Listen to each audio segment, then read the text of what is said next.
Well, I suppose we all knew that it would start to become a little bit tricky, this particular election, but it's now Thursday. We brought you overnight on Tuesday into Wednesday morning all the news as it happened while the voting was taking place, and then when the polls closed, and then when the counts started coming up as well. But they're still arguing the toss. There's all sorts of allegations being made by Rudolph Giuliani on behalf of President Trump, saying that, you know, they're not keen on the postal ballots. They're not trusting of the postal ballots. They don't think the postal ballots have been properly organised. They don't think they're being properly counted.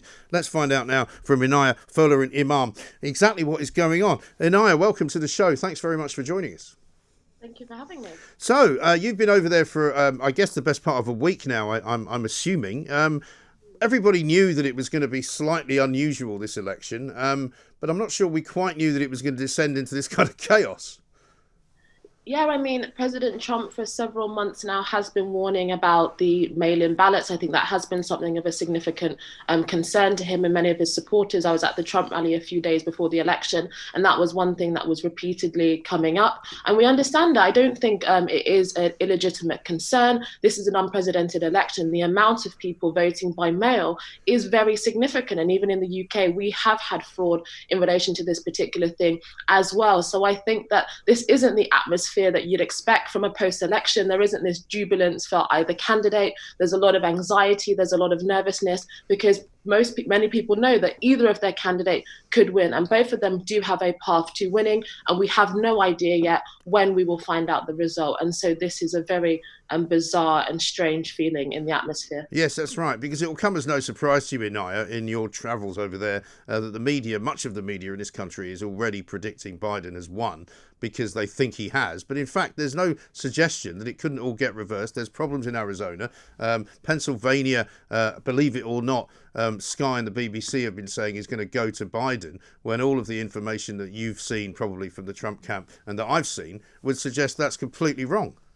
Exactly. And I think, again, one of the concerns has been almost, all of the voting in person has been significantly for Trump. And then they're finding like tons of mail-in ballots almost exclusively for Biden. And I think this is obviously going to raise a lot of questions. And I think it is concerning that many people, particularly the mainstream media, are pushing this narrative that Biden is going to win in order to kind of get this momentum towards Biden and make it almost look like Donald Trump is a sore loser. But I don't think that's the case. I think the integrity of the democratic process should be a question for all of us, and we should all be taking it seriously if there is a potential for fraud, and we should wait until all of the votes are counted and the truth to find out before we select a winner. Yes, indeed. I mean, I'm a bit of a veteran of American presidential elections, and I have to say that I've always been astonished at how cumbersome and not very good and efficient their voting system actually is, going all the way back to the hanging chads of Gore back in the start of this century, when it was all about how big the hole was punched when somebody actually walked in and pulled a lever. And I was going, what are they doing pulling levers in the 21st century? It just seems bizarre, doesn't it?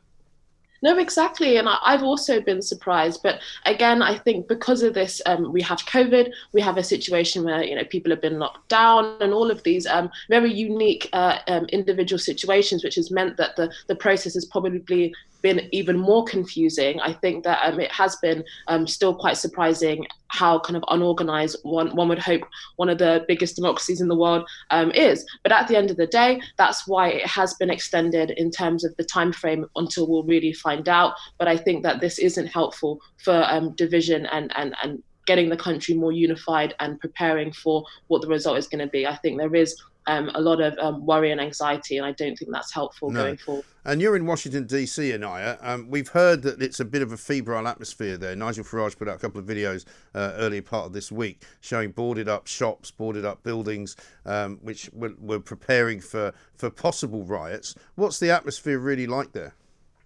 Yeah, I think it's been really surprising to see how many places are boarded up. And I think very few people are under any illusions in terms of why they are boarded up. It's not for Trump supporters. It's not for, any of those people. It's likely going to be kind of Antifa-style rioters, BLM-style rioters, and people like that are unhappy of the potential that Trump may win the election. And I think that that's very telling about just the situation that America is in, that many people do not subscribe to losers' consent and see violence and destruction as a mechanism for affecting political change.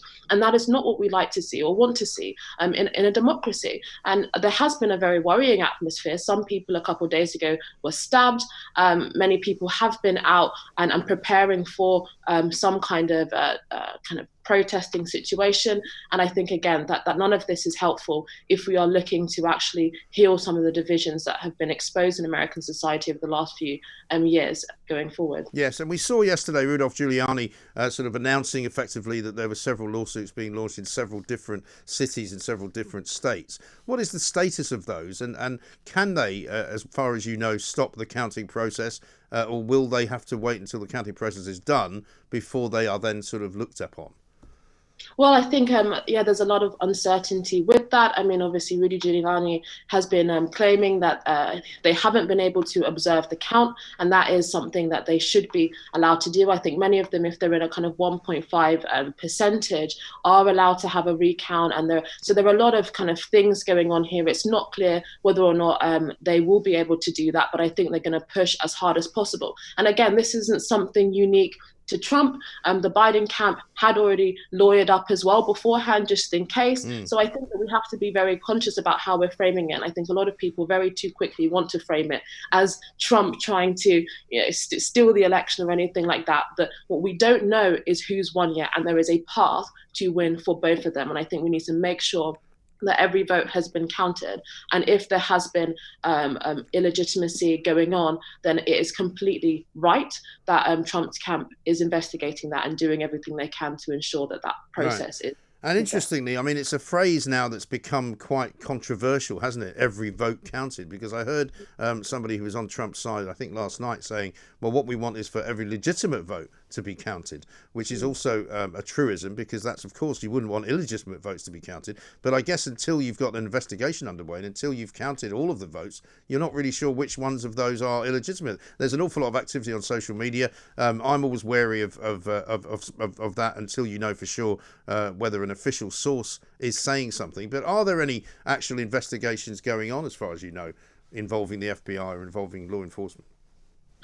It's not clear to me at this point whether there are investigations going on. I'm fully aware that people are trying to push for them to happen, and ensuring that if there is any evidence that has come through, any strong evidence that something illegitimate is going to go on, then I'm sure that there will be significant forces like Rudy Giuliani and others and making sure that that is being investigated. And I agree with you, that phrase, very much has become a kind of a platitude right now. But I agree also that it's about whether or not legitimate votes have been counted. Again, mail-in voting is a very controversial issue in relation to the scale that it has been done. And I don't think that people should think that Donald Trump is doing it for any other reason other than wanting to ensure that the correct result of this election is found. Right. And obviously I don't expect you to know the answer to this question, but I mean, are you expecting, I mean, it's early in the morning there, 7:15, are you expecting that, say, by lunchtime in the East Coast where you are, that there will be some better indication? There must be surely a couple of those counts that will come in.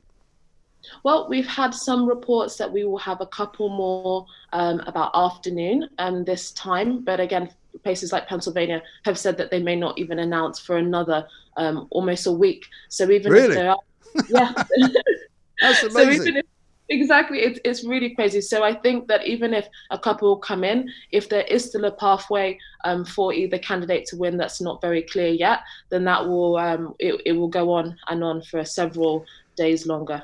Well, listen, we really appreciate it, Inaya, keeping us up to date, because it's always good to hear from people who are actually there, as opposed to people who don't quite understand the American election process. But it's certainly going to go down in history as the biggest turnout of all time. It might go down in history as the most long-awaited result as well, because I don't think before this there's been more than a week, say, because of, I think it was the Gore problem back in, as I say, the beginning of this century, when I think it took about 3 to 4 days, but I don't think it's ever taken more than a week. Well, exactly. And I hope that it doesn't go on longer than a month that some people are predicting. So let's hope that we find out as soon as possible. Yes, absolutely. Inaya Folarin Iman, thank you very much indeed, reporting into us from the United States, from Washington, D.C. to be precise. She's a writer and columnist at Spiked Online, also a member of the Free Speech Union and involved in a couple of think tanks as well. It really is too early to say, regardless of what you're seeing on what I would regard as Sky and the BBC and other outlets. You know, this is not by any means a done deal. Trump has not yet lost the election. Biden has not yet won it. And there is a long, long way to go. This is Talk Radio.